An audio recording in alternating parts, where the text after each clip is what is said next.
Hello, and welcome back to Living Pages. Tonight, we have a special show lined up for you. This episode will feature me, but irregularly, as it is not my voice or my visage which needs to be recognized right now. Tonight, I will bow out of my role as lead performer and let others take over, picking up only where I could not find others to do so. As I take my leave on this night of impassioned voices and ingrieved distresses over a nation whose promises have fallen short, I urge you to listen to their voices, to hear their words, and to continue their fight. This night is for them. This night is for you. This night is for all of us that have been and all of us that are yet to come. We are the living pages of this nation, of this planet, of this heart. So tonight, my stage is yours, is ours. Now, I must go to make room for those who need to be heard more than I. Thank you for coming. Thank you for listening. Thank you for fighting. And remember, stay safe out there.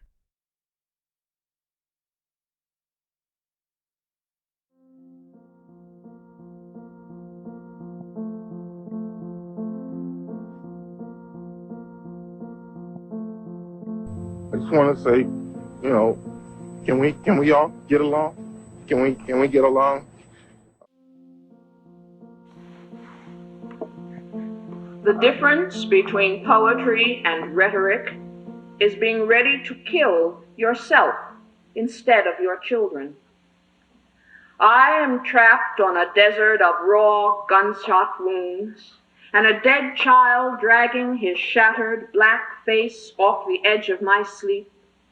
Blood from his punctured cheeks and shoulders is the only liquid for miles, and my stomach churns at the imagined taste, while my mouth splits into dry lips without loyalty or reason, thirsting for the wetness of his blood as it sinks into the whiteness of this desert where I am lost beyond imagery or magic, trying to make power out of hatred and destruction, trying to heal my dying son with kisses, only the sun will bleach his bones quicker. A policeman who shot down a 10-year-old in Queens stood over the boy with his cop shoes in childish blood, and a voice said, "Die, you little motherfucker," and there are tapes to prove that. At his trial, this policeman said, in his own defense, "I didn't notice the size and nothing else, only the color," and there are tapes to prove that, too. Today, that 37-year-old white man, with 13 years of police forcing, was set free by 11 white men who said they were satisfied justice had been done, and one black woman who said, "They convinced me," meaning they had dragged her 4-foot black woman's frame over the hot coals of 4 centuries of white male approval until she let go the first real power she ever had and lined her own womb with cement to make a graveyard for our children. I have not been able to touch the destruction within me, but unless I learn to use the difference between poetry and rhetoric, my power too will run corrupt as poisonous mold, or lie limp and useless as an unconnected wire, And one day I will take my teenaged plug and connect it to the nearest socket, raping an 85-year-old white woman who is somebody's mother. And as I beat her senseless and set a torch to her bed, a Greek chorus will be singing in three-quarter time, poor thing, she never hurt a soul, what beasts they are.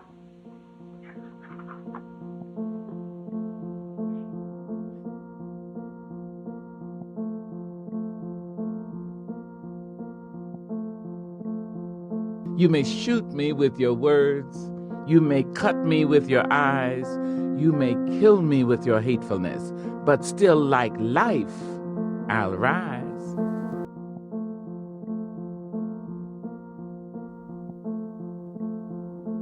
American Portrait by John Warner Smith. Unlike my parents and grandparents, I haven't hung a portrait of Reverend Martin Luther King, Jr. on my living room wall. My only portrait of King is on an old hand fan that I keep as a collector of vintage black Americana. But unlike the hideous, rudely cast and painted Mammy and Coon figures that line my kitchen cabinets and counters, the hand fan is not on display. I keep it tucked away, with other bric-a-brac and keepsakes, in a small treasure chest, on a shelf in my bedroom closet. My parents and grandparents hung King's portrait beside a tanned, blue-eyed, bearded Jesus, with long parting hair that draped his shoulders. King was not a deity to them, nor was the image of him a collectible symbol of what many today would call a bygone era in American history. But to them, King was a savior who gave his life to make them free and delivered them from hell on earth. In real time, in modern America. My portrait of King looks much like theirs. A finely fitting black suit and tie, a stiffly ironed white shirt, accentuating the piercing whiteness in his eyes. Cocoa smoothness of his face gleaming against the backdrop of a royal blue canvas. As I gaze into his brown marbled eyes, King's dream and mountaintop vision still ring loud, and I dare say are still much larger than the America I see.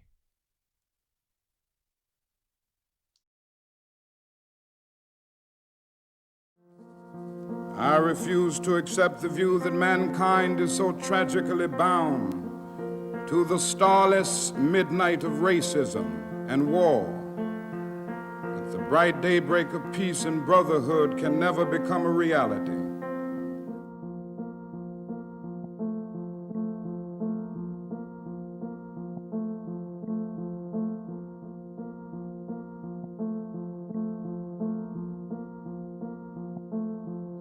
Another Strange Land, Downpour off Cape Hatteras, March 1864. For my ancestor in the Pennsylvania 25th Colored Infantry, aboard the Suwannee. First, a penny-sized hole in the hull, then eager salt water rushing over, us and clouds swirling and clotting, the moonlight. No time to stop and look upon it, as the hole becomes an iron mouth, makes strange sounds, peels and tears open iron as iron should not open. Muffled and heavy, us becoming underwater, we confused the metal echo and thunder as the same death knell from God's mouth. We been done, floated all this way down, in dark blue used uniforms, how far from slavers' dried out fields in Virginia, Pennsylvania, wherever, we came from, now we barely and only see and hear an ocean whipped into storm. Not horror, not glory, but storm. Not fear, not power, but focus on the work of breathing, living as the storm rocks us and our insides upside down, turns hard tack into empty nausea. So close to death, I thought I saw the blaze-sick fields of Berryville again, the curling fingers of tobacco, hurt fruit and flower. But no. I say no to death now. I'm nobody's slave now. I'm alive and not alone, one of those who escaped and made myself a soldier, a weapon, a stone in David's sling, riding the air above the deep. I grow more dangerous to those who want me. I ain't going back to anywhere I've been before. I grab a bucket. You grab a bucket. We, the 25th Pennsylvania Colored Infantry, newly formed and too alive and close to free to sink below this midnight water. 36 hours, chaos, shoveling, lifting, throwing, ocean back into ocean to reach land and war in the Carolinas. I stole my body back from death and going down more than once. I steal my breath tonight and every night. I will not drown.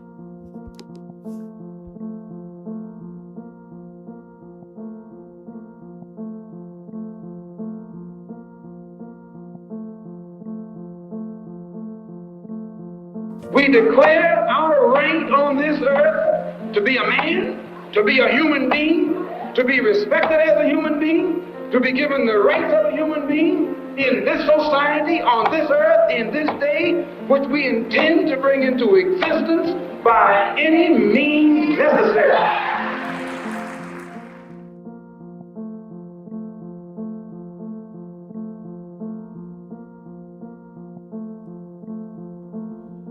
Tired by Fenton Johnson. I am tired of work. I am tired of building up somebody else's civilization.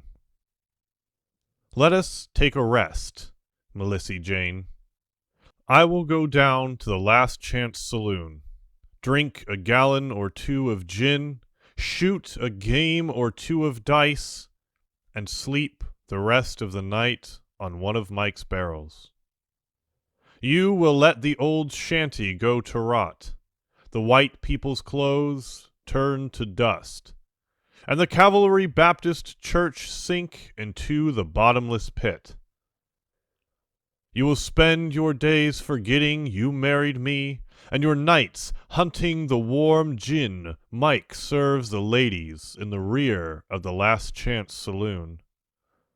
Throw the children into the river. Civilization has given us too many. It is better to die than it is to grow up and find out that you are colored. Pluck the stars out of the heavens. The stars mark our destiny. The stars marked my destiny. I am tired of civilization.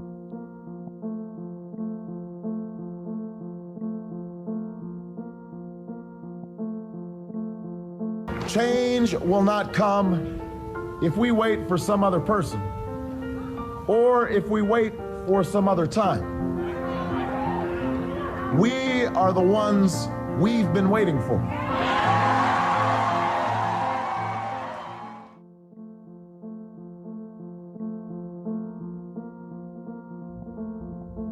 White Things by Anne Spencer. Most things are colorful things, the sky, earth, and sea. Black men are most men, but the white are free. White things are rare things, so rare, so rare. They stole from out a silvered world somewhere. Finding earth plains, fair plains, save greenly grassed, they strewed white feathers of cowardice as they passed. The golden stars with lances fine, the hills all red and darkened pine, they blanched with their want of power, and turned the blood in a ruby rose to a poor white poppy flower. They pired a race of black men and burned them to ashes white. Then, laughing, a child claimed a skull, for the skull of a black is white, not dull, but a glistening, awful thing made, it seems, for this ghoul to swing in the face of God with all his might, and swear by the hell that sired him, man maker, make white.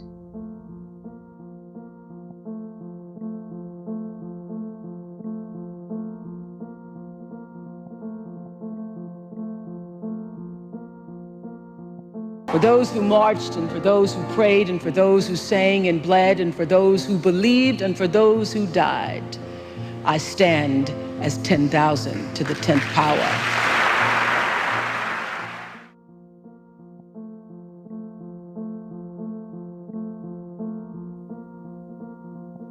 When Fannie Lou Hamer said, "I'm sick and tired of being sick and tired," she meant no more turn cheek, no more patience for the obstruction of a black woman's right to vote and plant and feed her family. She meant equality will cost you your luxurious life. If a black woman can't vote, if a brown baby can't be fed, if we all don't have the same opportunity America promised, she meant ain't no mountain boulder enough to wand off a determined woman. She meant, look, here at my hands, each palm holds a history of the 16 shots that chased me harm-free from a plantation shack.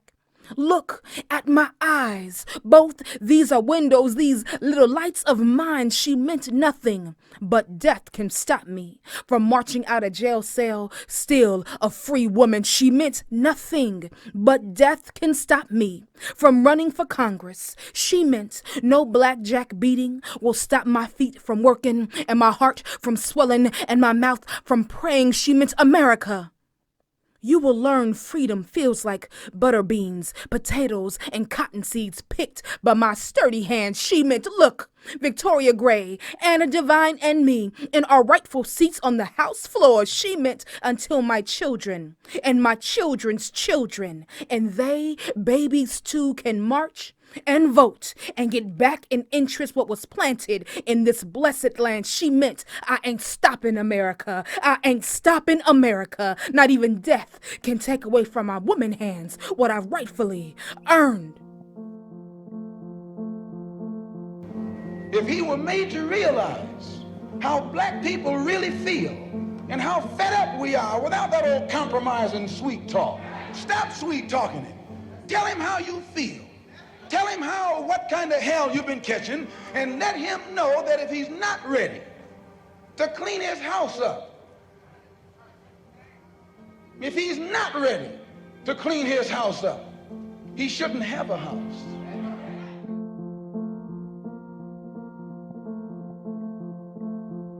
We Are Marching by Carrie, Law, Morgan, Figs. We are marching, truly marching. Can't you hear the sound of feet? We are fearing no impediment. We have never known defeat. Like Job of old, we have had patience. Like Joshua, dangerous roads we've trod. Like Solomon, we have built out temples. Like Abraham, we've had faith in God. Up the streets of wealth and commerce, we are marching one by one. We are marching, making history for ourselves and those to come. We have planted schools and churches. We have answered duty's call. We have marched from slavery's cabin to the legislative hall. Brethren, can't you catch the spirit? You who are out, just get in line. Because we are marching. Yes, we are marching to the music of the time. We are marching, steady marching, bridging chasms, crossing streams, marching up the hill of progress, realizing our fondest dreams. We are marching, truly marching. Can't you hear the sound of feet? We are fearing no impediment. We shall never know defeat.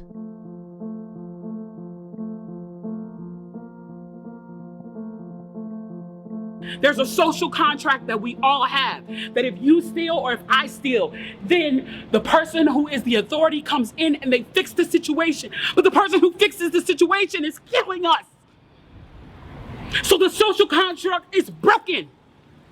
And if the social contract is broken, why the fuck do I give a shit about burning the fucking Football Hall of Fame, about burning a fucking Target? You broke the contract when you killed us in the streets and didn't give a fuck. You broke the contract when for 400 years we played your game and built your wealth. You broke the contract when we built our wealth again on our own, by our bootstraps in Tulsa, and you dropped bombs on us. When we built it in Rosewood and you came in and you slaughtered us. You broke the contract, so fuck your Target. Fuck your Hall of Fame. As far as I'm concerned, they could burn this bitch to the ground. And it still wouldn't be enough. And they are lucky that what black people are looking for is equality and not revenge.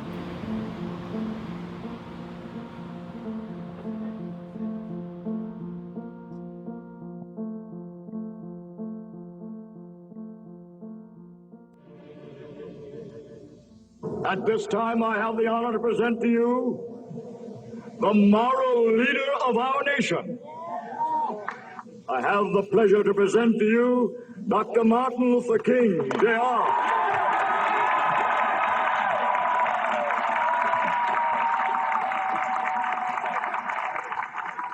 I am happy to join with you today in what will go down in history as the greatest demonstration for freedom in the history of our nation.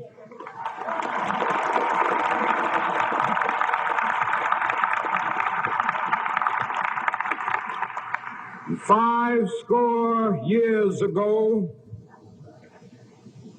a great American in whose symbolic shadow we stand today signed the Emancipation Proclamation. This momentous decree came as a great beacon light of hope to millions of Negro slaves who had been seared in the flames of withering injustice. It came as a joyous daybreak to end the long night of their captivity. But 100 years later, the Negro still is not free. 100 years later, the life of the Negro is still sadly crippled by the manacles of segregation and the chains of discrimination. 100 years later, the Negro lives on a lonely island of poverty in the midst of a vast ocean of material prosperity. 100 years later, the Negro is still languished in the corners of American society and finds himself in exile in his own land. And so we've come here today to dramatize a shameful condition. In a sense, we've come to our nation's capital to cash a check. When the architects of our republic wrote the magnificent words of the Constitution and the Declaration of Independence. They were signing a promissory note to which every American was to fall heir. This note was a promise that all men, yes, black men as well as white men, would be guaranteed the unalienable rights of life, liberty, and the pursuit of happiness.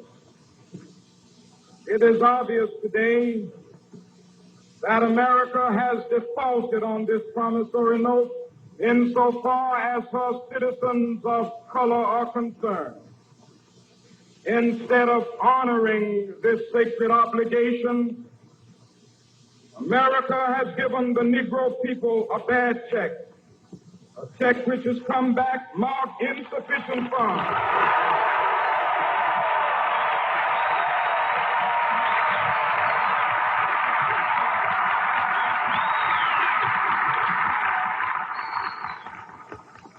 But we refuse to believe that the Bank of Justice is bankrupt.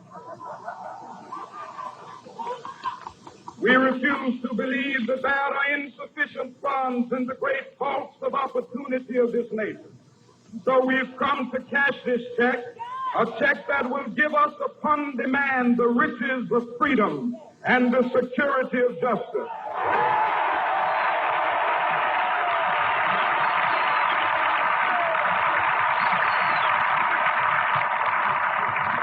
We have also come to this hallowed spot to remind America of the fierce urgency of now. This is no time to engage in the luxury of cooling off or to take the tranquilizing drug of gradualism.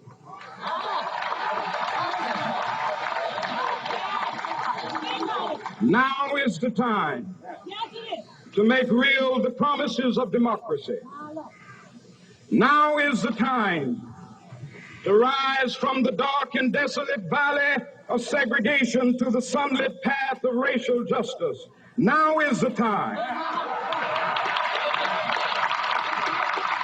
to lift our nation from the quicksands of racial injustice to the solid rock of brotherhood. Now is the time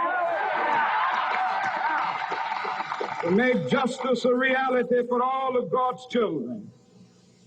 It would be fatal for the nation to overlook the urgency of the moment.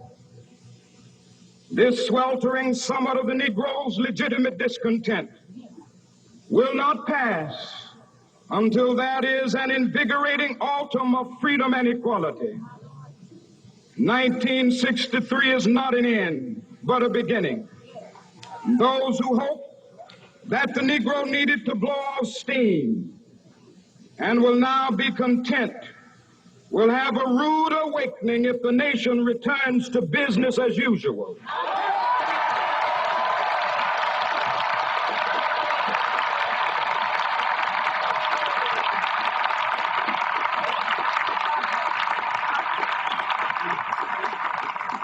There will be neither rest nor tranquility in America until the Negro is granted his citizenship rights.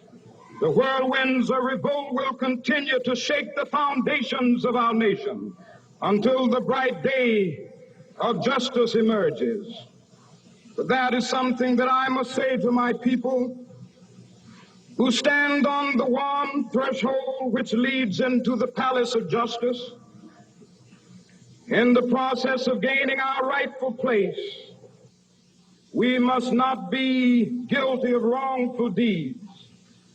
Let us not seek to satisfy our thirst for freedom by drinking from the cup of bitterness and hatred.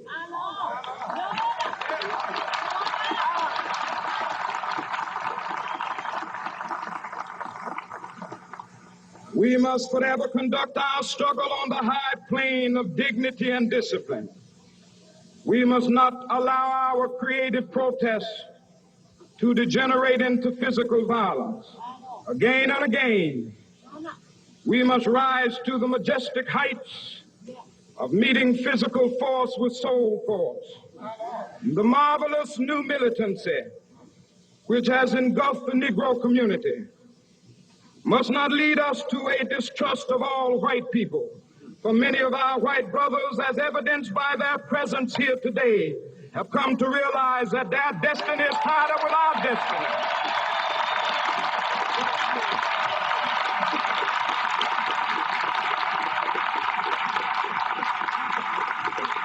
And they have come to realize that their freedom is inextricably bound to our freedom. We cannot walk alone.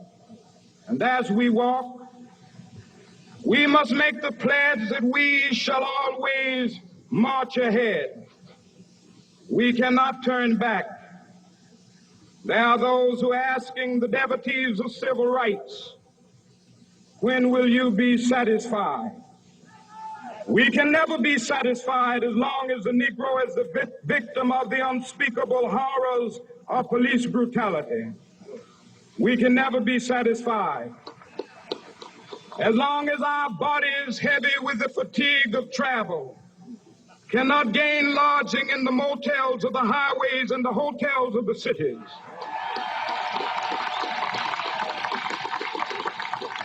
We cannot be satisfied as long as the Negro's basic mobility is from a smaller ghetto to a larger one. We can never be satisfied as long as our children are stripped of their selfhood and robbed of their dignity by signs stating for whites only.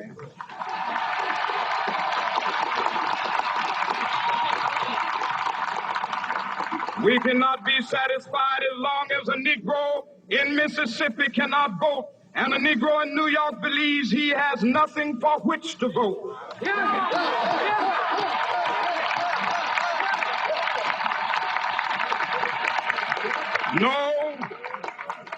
No, we are not satisfied, and we will not be satisfied until justice rolls down like waters and righteousness like a mighty stream.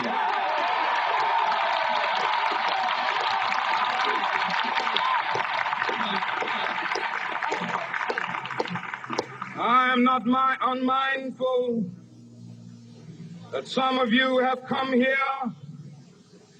out of great trials and tribulations. Some of you have come fresh from narrow jail cells. And some of you have come from areas where your quest for freedom left you battered by the storms of persecution and staggered by the winds of police brutality. You have been the veterans of creative suffering. Continue to work with the faith that unearned suffering is redemptive. Go back to Mississippi. Go back to Alabama. Go back to South Carolina. Go back to Georgia. Go back to Louisiana. Go back to the slums and ghettos of our northern cities. Knowing that somehow this situation can and will be changed. Let us not wallow in the valley of despair.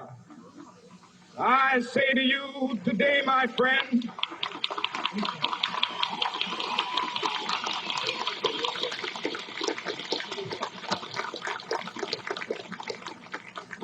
so even though we face the difficulties of today and tomorrow, I still have a dream.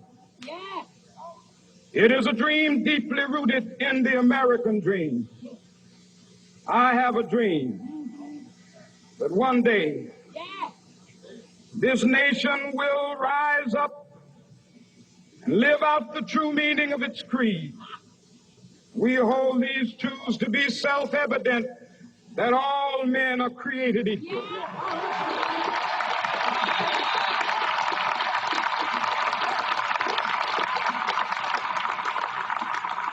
I have a dream that one day on the red hills of Georgia, the sons of former slaves and the sons of former slave owners will they be able to sit down together at the table of brotherhood. I have a dream that one day, even the state of Mississippi, a state sweltering with the heat of injustice, sweltering with the heat of oppression, will be transformed into an oasis of freedom and justice. I have a dream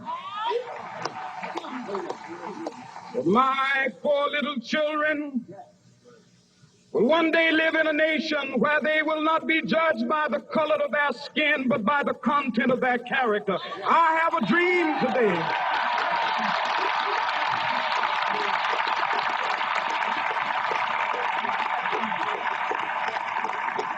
I have a dream that one day, down in Alabama, with its vicious racists, with its governor having his lips dripping with the words of interposition and nullification, one day right there in Alabama, little black boys and black girls will be able to join hands with little white boys and white girls as sisters and brothers. I have a dream today.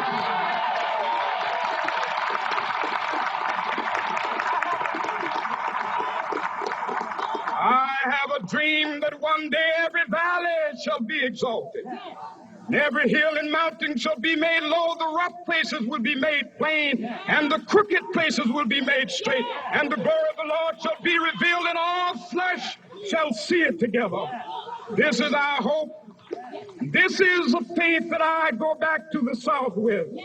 With this faith, we will be able to hew out of the mountain of despair a stone of hope. With this faith, we will be able to transform the jangling discords of our nation into a beautiful symphony of brotherhood. With this faith, we will be able to work together, to pray together, to struggle together, to go to jail together, to stand up for freedom together, knowing that we will be free one day. This will be the day. This will be the day when all of God's children will be able to sing with new meaning, my country, tears of thee. Sweet land of liberty, of thee I sing. Land where my fathers died, land of the pilgrim's bride. From every mountainside, let freedom ring. And if America is to be a great nation, this must become true. And so let freedom ring. From the prodigious hilltops of New Hampshire, let freedom ring. From the mighty mountains of New York, let freedom ring. From the heightening Alleghanies of Pennsylvania, let freedom ring. From the snow-capped Rockies of Colorado, let freedom ring. From the curvaceous slopes of California. But not only that, let freedom ring from Stone Mountain of Georgia. Let freedom ring from Lookout Mountain of Tennessee. Let freedom ring from every hill and molehill of Mississippi, from every mountainside. Let freedom ring, and when this happens, and when we allow freedom ring, when we let it ring from every village and every hamlet, from every state and every city, we will be able to speed up that day when all of God's children, black men and white men, Jews and Gentiles, Protestants and Catholics, will be able to join hands and sing in the words of the old Negro spiritual, free at last, free at last. Thank God Almighty, we are free at last.